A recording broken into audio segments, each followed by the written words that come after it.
Welcome back to muffyastrology. I know things appear different. Can you guess what the change is? There's actually a few compared to my last two videos. One, I am wearing makeup. Not a lot, but enough to not look like a corpse. Two, my nails are painted. Let me get this scrunchie off. They're green. I'm filming in the daytime, so the lighting is a lot better. In all of my other videos, the lighting is so bad right here, but this is like literally the only place I can film. And I'm not about to buy like a ring light or any type of lighting. I don't care because it's about the information. It's not really about me or how I look. But I look really cute today because I'm actually doing something with my life and I have an event to go to. But yeah, so my hair is down. I'm in a cute outfit. I'm feeling hot. Let me show you. Got this cute belt going on with these like linen pants. These are like really cheap, like elastic band pants, so I always try to like add on a belt, and this is like a Brandy Melville top, and then we've got some jewelry. Yeah, I'm doing mixed metals. It's a journey. I'm switching over from being a silver girly to a gold girly, so I only have silver rings and literally one piece of gold jewelry. So we're not here to talk about me and how cute I am in my outfit.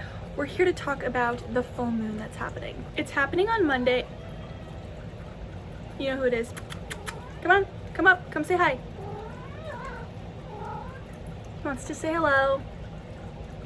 I have a whole list of more advanced things I wanted to talk about on this channel, but I just wasn't feeling it. I wasn't feeling inspired. I was like, ugh, like I like the topics, but it's just like I mentioned previously, I'm a Pisces Mars, so it's kind of hard to get me to do things if I don't really want to do it or if I'm not feeling it. So I realized something that I have been thinking about a lot has been this new full moon that's coming up. And honestly, I don't really pay attention to the new and the full moon cycles very like intently, or you know, I don't put a lot of emphasis on it like other astrologers do, unless you're in like a Cancer perfection year or even like a Leo perfection year, honestly, or obviously if it's an eclipse of some sort. I'm just like It's good for journal prompts and stuff, but I do feel like new and full moons are a bit more internal. But sometimes when they're placed very specifically, or there's a lot of other transits going on, it looks like it's packing more of a punch, and I'm like, oh, this could affect people in many ways. Sorry his ass is in the air, we're just gonna have to deal with it. He wants me to spank him. But the new moon before this full moon was in Leo, and that one hit me really hard. It was in my 12th house, and I have since been going through a lot of soul searching and digging through traumas and cutting people out, and just it's been very interesting. I figured if that new moon did a number on me, then the full moon was probably going to pack a punch as well. And I saw the transits that were happening on that day, and I'm like, what the hell? So I wanted to talk about the full moon in relation to my chart and myself, but also just in general.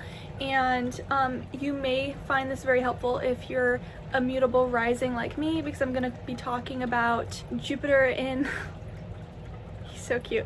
I'm going to be talking about Jupiter in Gemini and Venus in Virgo. What the hell? Look at how cute he is. I'm looking at the full moon right now. I'm so excited. So I'm a Virgo rising, so the full moon is happening in my 6th house of work, co-workers, daily activities, habits, stuff like that. Also health. And the full moon will be happening at 27 degrees of Aquarius. So for me, it's making an almost perfect trine to my Gemini midheaven and a perfect sextile to my Jupiter.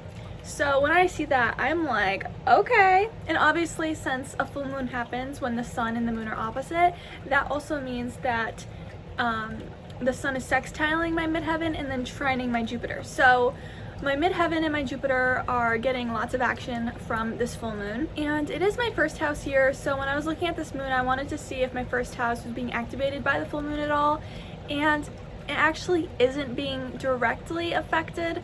But during this full moon, Venus will be in Virgo, so it will be in my 1st house. And when I was looking at that, I was like, oh my god, it's going to be making a square to Jupiter in my 10th. So this is really interesting. If you're a mutable rising, this full moon probably will affect you in a very fun and exciting way. We got the sun conjunct Mercury retrograde opposite the moon. Obviously, sun opposite moon is a full moon, so Mercury's opposite the moon. We've got the benefics squaring each other almost perfectly. It'll be a perfect square on Sunday.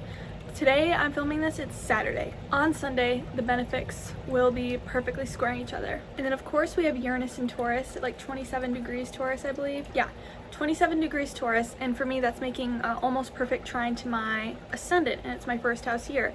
The moon will be squaring Uranus. The sun and the moon are opposite, obviously full moon, and then they're making a square to Uranus. So that's a T-square. So I feel like whatever endings or changes this is going to bring about for people, it's going to be very unexpected or sudden or exciting in nature, especially with those benefics squaring each other. And then we just, we're wrapping up the Mars-Jupiter conjunction.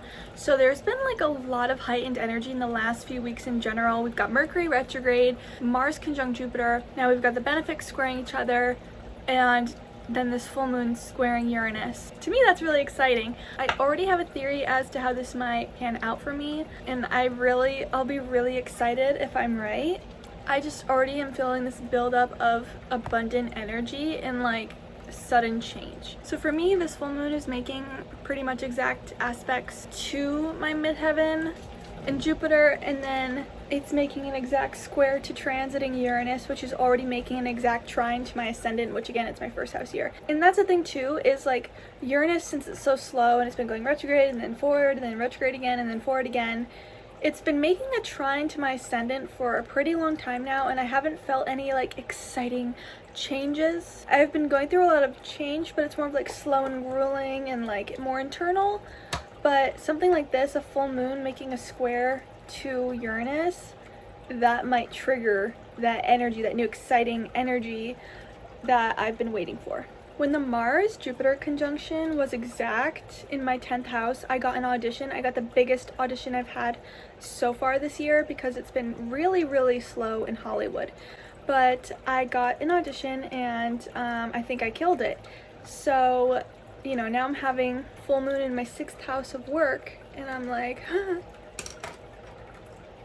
And the deadline for the audition is Monday. I already submitted it. I always submit early. But, so the deadline being on the full moon is very interesting. Obviously, most actors only book like one every 200 auditions, so it's kind of like one of those things they teach you to audition and then forget about it. But obviously, when it's been so slow and it's an exciting project, I'm thinking about it and I'm looking at the astrology and I'm like, oh my god, there's a full moon in my 6th house. And I'm thinking about it in terms of like what else is going on astrologically for the rest of the year, because then in September I have an eclipse exactly on my descendant in Pisces. So exactly on my descendant. And I'm like really curious how that's going to play out. And then, a month after that, I'm going to have a solar eclipse in my 2nd house of income. So I'm like, okay, I'm getting money. Like am I signing documents? Like, am I making business connections? Because 7th house is partnership, but it's not just romantic. It can do with creative partnerships as well. So to have a 7th house eclipse and then followed after that a 2nd house eclipse, it's like, okay. And also, very soon Venus is going to be transiting my 2nd house. But my 2nd house is in Libra and it's ruled by Venus. And since I'm a night chart, Venus is much more prominent in terms of the benefits it brings me during its transits. So I'm really excited to see how that's going to pan out. I think it's important to look at new and full moons in the context of everything that has happened to you already and the astrology that's coming in the future. For example, like I honestly think a lot of Virgo risings are going to be getting engaged or married in the next 1 or 2 years because, one, Saturn is transiting Pisces, the 7th house, and also there's going to be a bunch of Pisces and Virgo eclipses. So to me that is very blaringly obvious. Obviously, if you're a Virgo, not every single Virgo rising is getting married, but that's just an example of like noticing patterns over a long span of time using different transits and techniques. Like, it's been interesting. I've been paying attention to my zodiacal releasing and my level 4, which is supposed to be like not really notable at all. But right now I'm in a level 1 peak period, a level 2 build up, a level 3 peak period, and then obviously level 4, it changes every few days. But so far on level 4, every single time there's a peak period, I am at work, I'm on set, I'm doing something important without fail. So far there's been 3 of them. Yeah, there's been 3 peak periods in level 4, 2 in July, 1 in early August, and I was working on something cool on every single one of those peak periods. And the next peak period I have is August 20th, and it's a culmination period. So it's like, you know, the energy is reaching its peak, its climax. That's just only a day after the full moon. So I'm wondering if I'm gonna what's gonna happen. For me personally, I do think it's gonna have to do with career because of the 6th house and the 10th and the 1st energy with Jupiter and Venus. So if you're also a Virgo rising, pay attention to that. Like, I didn't even know I had these. I kind of wish that I could just keep this video and not post it. Not post it until like I can see if whatever I thought was gonna happen manifested.